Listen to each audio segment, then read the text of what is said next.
Hello again, everybody. This video is going to be doing some more techniques with Brusho. So I did a quick introduction and I swatched them out. I think they're two separate videos, but they're in this playlist. So I'll just put the introduction to the Brusho, I'll just have it coming across there, and then right after that I'll put the swatching one if it's a different video. But all of my videos, whenever I reference a video in my videos, you can click on the eye and they'll come up. So I have them scheduled to come up at certain times when I'm talking about them throughout a video, but at any time you can just click the eye and they'll come up as well. So now the Brusho or the Magicals, they both work the same way. These are all Magicals here, but I'm going to show you my Brushos in a second. So I am hoping to get some to put in the giveaway that I have for the watercolor giveaway. And you definitely want to check out that video because I always have giveaways going on. And there's certain things you have to do to enter the giveaway, so check out that video there. Right now it's watercolor, and then next month it'll be another theme, and so I always have giveaways, so you definitely want to be tuned in for that. And I was hoping to get some of these to include in the giveaway. I'm not sure if I can yet because I can't get them where I'm at. I have to get them shipped to me, and I'm just not sure if I can get some right now, but hopefully I can. So these are the Magicals, Lindys Magicals, and she has quite a few. They are probably more affordable than the Brusho, the Colorcraft Brusho. Whoops. But it also depends on where you're from. And they work the same way. I'm not going to show you again how they work. You can just check out that video, and you can watch that first and then come here, or you can watch this video first. It doesn't really matter. But they do have, Lindys Stamp Gang has quite a few different sets. I don't know if you can buy them individually or not. I'm not sure, actually. I've just seen them on Amazon as sets. So she has like a Victorian set. She has 80s color set and all sorts of sets. And they are really cool. One thing I do want to just quickly mention is that, like here, so she has one called Blazing Black and one Screamin' Banshee Black. And you'd think, oh, I don't need both of those. They're the same. They're not the same. So just, she doesn't repeat any of hers different her colors in sets. So they are different. And don't worry that, you're going to get repeats, because you don't. You can see I have a lot of purples here, like this Teapot Purple, which is Potion Purple. A lot of them might look very similar on the labels, but they are not. So I just want to mention that, because I don't think I mentioned that before. And especially these black ones. I can just quickly show you the swatching. So, like, this is Banshee Black, and this is Blazing Black. And they all have different qualities to them. Oh, and then this is just Colorcraft Black, so that is another black that's different. But definitely check these out. These are such a cool thing. And after I posted this video, I had so many people who were like, oh yeah, I've thought about them, but I didn't know, and now I have to get them. So I decided I needed to do more than just a quick intro or a quick swatching video for them. So I am going to do a few, but for now, I just want to show you how you can use this to do some quick little floral, well, not really floral, just like plants and grasses and stuff like that. So I'm going to be picking out a few of those colors in a second, but what you're going to need for this is obviously some watercolor paper, 140 pound, that's all I suggest. So if you ever wonder, it's 140 pound watercolor paper, not mixed media. And if you watch the other videos that I have in this playlist, I talk about that a little bit more. So what you're going to need, though, is you're going to need a rigger brush. It is called a rigger brush. Sometimes it's called a liner brush, and sometimes it's called a script brush. The main thing is that they have a long, they're quite long. The brushes, the bristles in here are quite long. And they're soft. For the most part, they're going to be soft. Some will be stiffer than others. But that's what you're going to need. And You use these brushes, you can use script brushes for acrylic, oil, watercolor. They're not just strictly watercolor brushes. Now there are, like this liner brush is strictly a watercolor liner brush, but like this one here can be used for acrylic or watercolor if you want to try it. This one is another one, I believe that is. So this one's called Rigger. You know, there's different ones. And some of them are better than others. And really just, you know, you can try them out. And they do have different sizes. You can see that there's a few different sizes here. And I think I have some other ones, but that you can really get some good strokes in there. So people would use this for some line work, definitely for grasses, possibly for hair. I don't use it too much for hair. I usually just use them for grasses and trees and branches and whatnot. So for branches, I would use this one because it's a little bit thicker. And all brush sizes are different. All brush companies kind of size their brushes differently. So a 4 with the silver black oval might be different than a 4 from the Royal and Langnickel, you know. So just kind of pick up a few. You don't have to pick up really expensive ones. You just want them to be soft and, you know, you can experiment. They don't have to be super expensive. So you're going to need those. Is it necessary to have these? Well, it is definitely helpful. So I do recommend that you get 1 or 2 sizes of these. You can just try with one at first, depending on, you know, get a thicker one if you want to use it for mostly trees, and then you can get a thinner one for little grasses and stuff. I do recommend you get one. If for some reason, you know, I don't have one and I can't find one and I need to do some grasses, yeah, I mean, I can use something like this and kind of get the same effect. And I have done that, but, you know, I don't really want to do that. I only do that if, you know, for some reason I don't have a liner brush with me. So let's stop talking and let's just get out a few colors. I don't really know here. Let's just see what we've got here. So I want to get some greens and yellows and maybe some like blues or like a turquoise. So, and some of these have shimmer in them.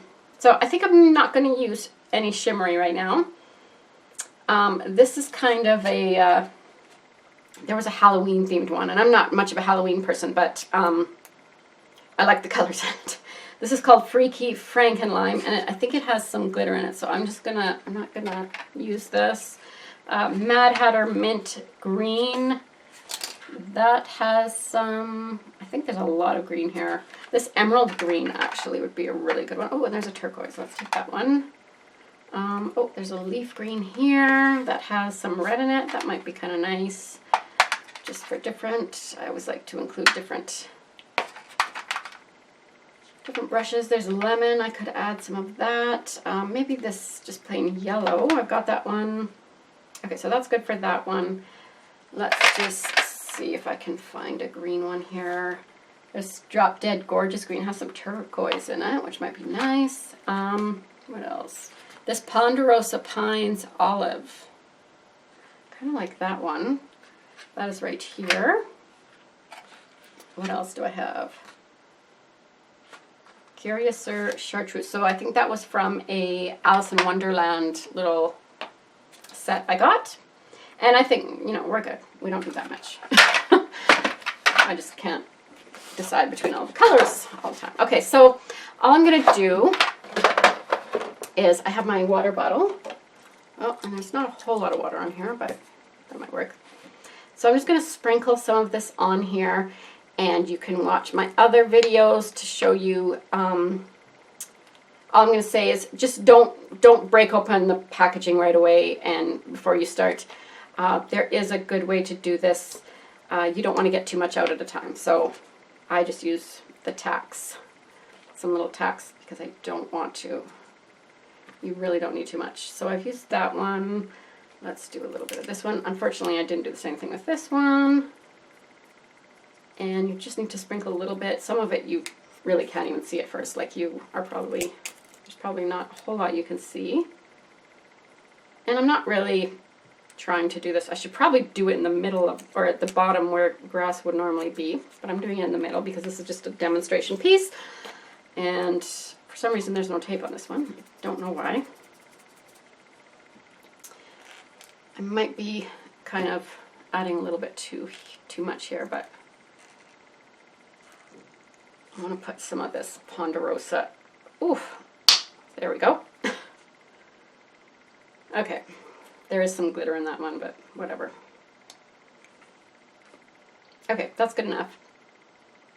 So now I'm just going to spritz really lightly, not too much. Let's just let that sit for a little bit. Okay, that's good enough. And then I'm just going to take, let's take this one that I've got, my silver black oval. And I'm just going to use this, and I'm just going to flick it. So this is a little bit different than how you normally would use the rigger, because we've already got wet paper here. There's no water here. I'm going to spritz that. And normally, you know, there's, especially with acrylic, you want to get a certain amount of water on there and a certain amount of pigment so that you can really kind of do some scroll work or branches, or, you know, yeah, that's the other thing you can use it for, is to do little flourishes and stuff. So I just want a little bit of water just down here, not too much. So I'm just going to put my brush in the water here and just kind of, because I want it to be more thick at the bottom. I want there to be a few more petals at the bottom. So I'm just tapping this.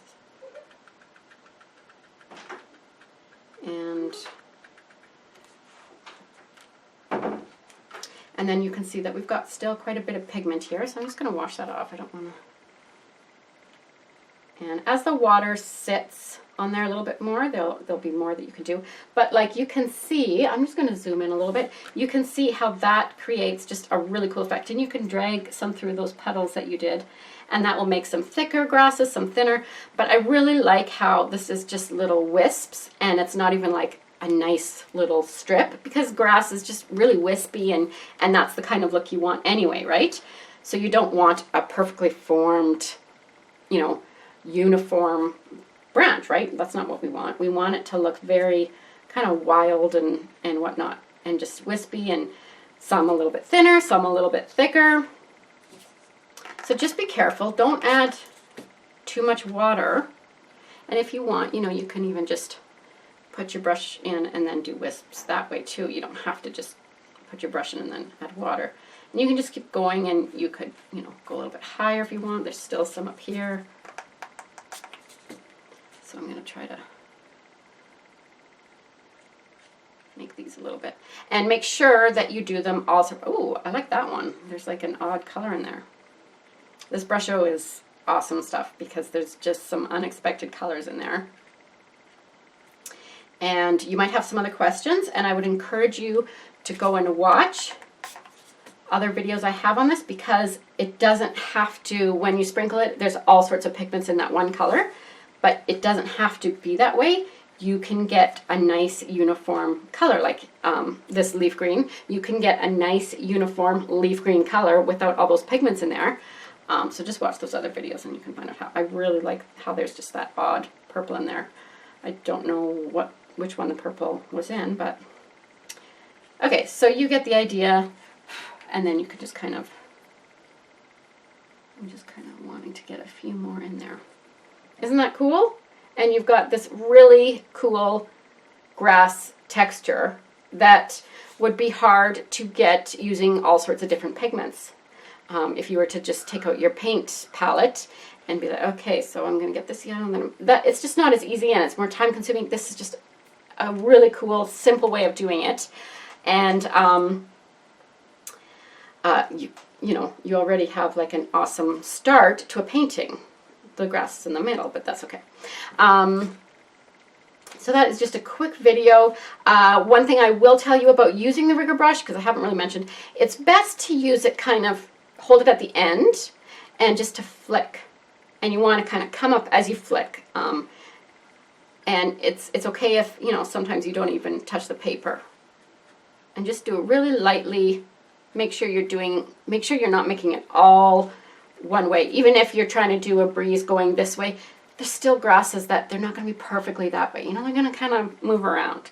So you can, you know, make sure that you don't have it all going one way, because it just won't look natural that way. And you want to hold it here because it gives you a more loose effect. It might feel weird at first, but it actually, I would encourage you to really try it rather than go like this. Because this is just, like you can see, it just looks more controlled, and you really don't want to do this super controlled.